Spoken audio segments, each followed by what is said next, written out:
Kita sering mengira bahwa penyakit kelapa sawit yang paling mematikan tidak memiliki kelemahan. Tetapi ternyata kelemahannya bukan pada bahan kimia yang mahal, melainkan pada kebiasaan sehari-hari kita. Tetaplah mendengarkan jika Anda tertarik untuk menyelamatkan kebun Anda dari kehancuran. Karena hal paling menarik tentang bagaimana kita tanpa sadar menyebarkan penyakit ini akan diungkap di akhir episode. Selamat datang di episode podcast ini yang dibawakan oleh AGS Agriculture Global Solutions, mitra Anda untuk praktik budidaya yang lebih baik di Indonesia. Ya, dan topik hari ini emang benar-benar krusial buat kita bahas secara tuntas. Benar banget. Belakangan ini kan kita udah nyajiin beberapa episode podcast ya tentang penyakit Ganoderma pada kelapa sawit. Topik yang udah jadi makanan sehari-hari buat Anda semua yang terus ngejar target ton per hektar. Betul. Tapi kali ini, kita punya bahan obrolan yang sangat baru dan segar dari tahun 2026. Nah, iya. Kita mau ngebahas sebuah artikel ulasan yang benar-benar baru rilis tahun 2026 ini. Artikel ini ditulis oleh peneliti Indonesia, Loso Judijanto dari IPOS Jakarta.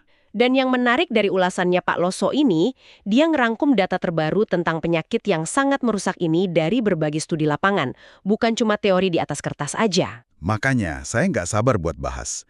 Dia langsung ngebedah realita operasional yang sering, bisa dibilang berantakan di lapangan kita. Tepat banget. Kajian ini emang didesain khusus buat dieksekusi sama praktisi, terutama di kebun-kebun sawit di Indonesia, di mana urusan logistik dan biaya itu kan selalu jadi kendala utama. Betul. Mari kita mulai dari realita pahitnya dulu deh. Penyakit yang lagi kita obrolin ini kan basal stem rot, dalam kurung BSR. Iya, yang disebabkan oleh infeksi jamur mematikan, Ganoderma boninense. Bener. Kita lagi ngomongin kerugian ekonomi yang luar biasa. Bisa nyampe 500 juta dolar AS per tahun, cuma di Indonesia dan Malaysia. Gila ya angkanya. Dan kalau kita lihat di blok-blok tua, patogen ini tuh bisa nginfeksi sekitar 50-80% tanaman loh. Wow, 80%. Pantes saja target ton per hektar sering meleset jauh. Tapi yang bikin saya sering mikir, kita kan udah bertahun-tahun pakai fungisida ya? Betul, disiram ke tanah, disuntik ke batang, kan? Iya, persis. Tapi pertanyaannya, kenapa penyakit BSR ini masih aja jadi ancaman eksistensial yang nggak kelar-kelar? Nah, ini dia masalahnya. Kita tuh sering salah paham cara patogen ini bertahan hidup. Ganoderma boninense ini punya kemampuan yang biasa disebut sebagai ingatan tanah. Tunggu dulu, ingatan tanah? Maksudnya jamur ini punya semacam memori atau gimana? Nggak gitu konsepnya. Maksudnya dia itu mampu bersembunyi dan bertahan di sisa-sisa kayu atau tunggul di bawah tanah selama 5-10 tahun. Wah, 5-10 tahun sembunyi di tanah tanpa inang yang hidup. Bener banget. Makanya pendekatan kimiawi kayak fungisida itu sering gagal total di lapangan. Oh, paham saya. Karena cairan fungisida itu cuma ngebunuh spora di permukaan tanah aja ya? Persis, sementara miselium utamanya itu aman bersembunyi jauh di dalam jaringan kayu keras dari tunggul tua. Kayu itu tuh jadi kayak tameng pelindung buat si jamur. Jadi ibaratnya, tunggul terinfeksi itu bukan sekedar bom waktu, tapi lebih kayak bunker militer bawah tanah ya. Pasukannya aman di dalam situ. Analogi yang sangat pas. Mereka berpesta pora makan lignin kayu di dalam bunker itu. Begitu Anda nanam bibit baru dan akarnya nyentuh bunker tersebut, mereka langsung nyerang. Pantesan aja fungisida cair nggak mempan, kan nggak bisa nembus masuk ke bunker kayunya. Nah itu dia urgensinya buat Indonesia. Apalagi petani swadaya kita kan ngelola sekitar 40-45% lahan sawit. Iya, untuk pekebun swadaya, kehilangan 5 atau 10 pohon dalam 1 hektar aja, itu udah pukulan pelak banget buat target ton per hektar mereka. Betul, itu bukan cuma sekedar angka statistik tapi langsung ngancur mata pencaharian mereka. Catatan singkat, tulis di kolom komentar topik kelapa sawit apa yang ingin Anda bahas berikutnya, supaya kami buat episode sesuai kebutuhan Anda. Silakan berlangganan kanal YouTube kami jika Anda belum berlangganan, beri tanda suka, dan tulis komentar. Ini membantu kanal YouTube kami supaya kami terus mengubah artikel ilmiah kelapa sawit menjadi bahasa yang mudah dipahami dan mudah dicerna. Lanjut ke urusan operasional tadi, artikel dari Loso Judianto ini ngutip omongannya praktisi lapangan kita, Heni Hendarjanti. Oh, saya suka kutipan ini. Gimana persisnya bunyinya? Beliau bilang gini, Ganoderma dikalahkan oleh kedisiplinan, manusia dikalahkan oleh kemalasan. Wow, itu tajam banget. Berarti ini benar-benar murni masalah operasional ya? Bukan cari obat ajaib. 100% operasional. Dan fondasinya itu sanitasi fisik. Itu mutlak, nggak bisa ditawar-tawar lagi. Tapi ngomongin realita di lapangan, biaya sanitasi fisik itu kan lumayan mahal ya.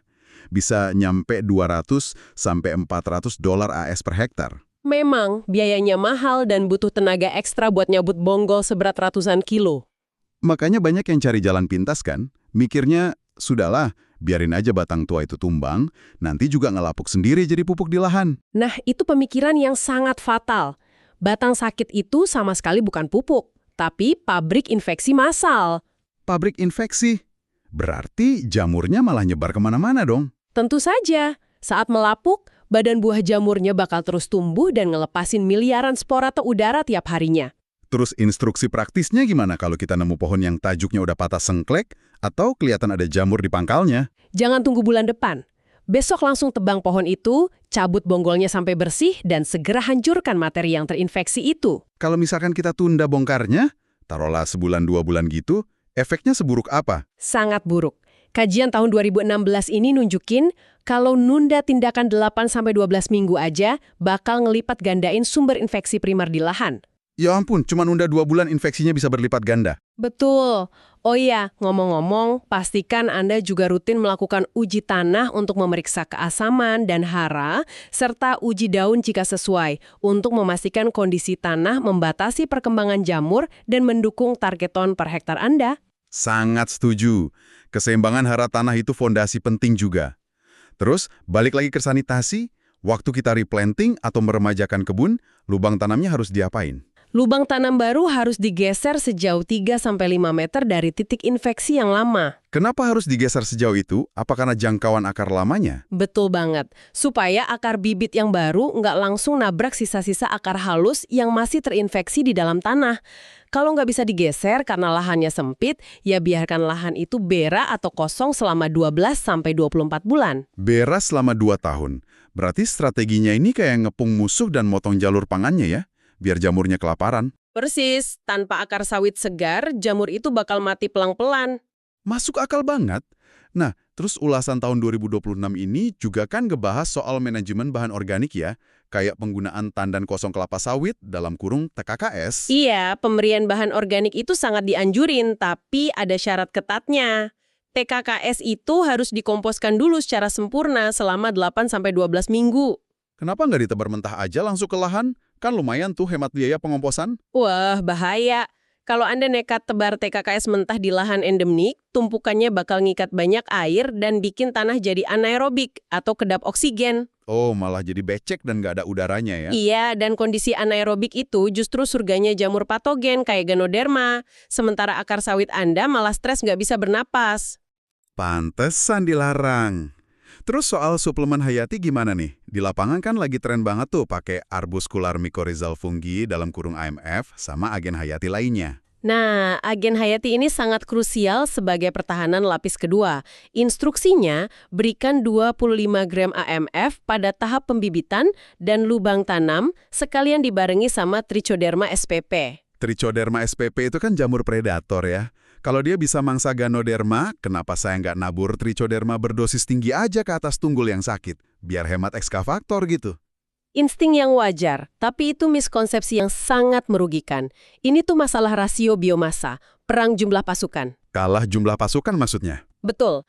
Spora Trichoderma yang Anda tabur nggak akan sanggup ngelawan koloni raksasa Mycelium Ganoderma yang beratnya puluhan kilo di dalam tunggul busuk itu. Wah, jadi agen hayati ini nggak bisa gantiin tugas ekskavator dong ya? Sama sekali nggak bisa. Biologi nggak bisa mengkompensasi kemalasan operasional. Cabut dulu tunggulnya, bersihin markasnya, baru Trichoderma masuk buat nyapu bersih sisa sporanya. Ah, paham saya. Jangan dibalik urutannya. Oke, kita beralih ke hal yang lebih modern nih. Ulasan tahun 2026 ini juga nyenggol soal penggunaan Unmanned Aerial Vehicle, dalam kurung UAV atau drone gitu ya, buat deteksi dini BSR. Ya, pakai kamera multispektral. Secara teknis, drone ini keren banget.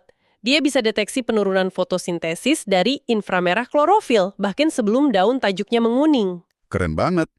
Di artikel disebut akurasinya nyampe berapa? Bisa mencapai 89–94% akurat untuk ngenalin pohon sakit sebelum gejalanya parah. 94%. Harusnya kan tiap pekebun udah pada pakai drone ini ya kalau seakurat itu. Kenapa di lapangan jarang kelihatan? Karena ada kelemahan besar. Akurasi 94% itu langsung anjlok di tahap infeksi yang benar-benar awal. Kok bisa anjlok gitu akurasinya?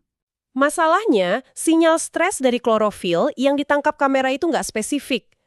Penurunan fotosintesis akibat Ganoderma awal itu kelihatan persis kayak pohon yang lagi stres air pas kemarau atau sekedar kurang hara. Oh, jadi kameranya cuma ngasih tahu kalau pohon itu lagi stres tapi nggak tahu penyebabnya apa? Tepat sekali, Anda tetap harus kirim orang jalan kaki ke blok buat ngecek langsung. Ditambah lagi, kelemahan keduanya jelas masalah biaya dan kelembagaan. Udah pasti mahal ya perawatannya. Banget. Adopsi teknologi canggih tanpa dukungan koperasi bersertifikat atau subsidi pemerintah itu sia-sia buat pekebun swadaya kita. Cuma nguras dompet tanpa solusi langsung.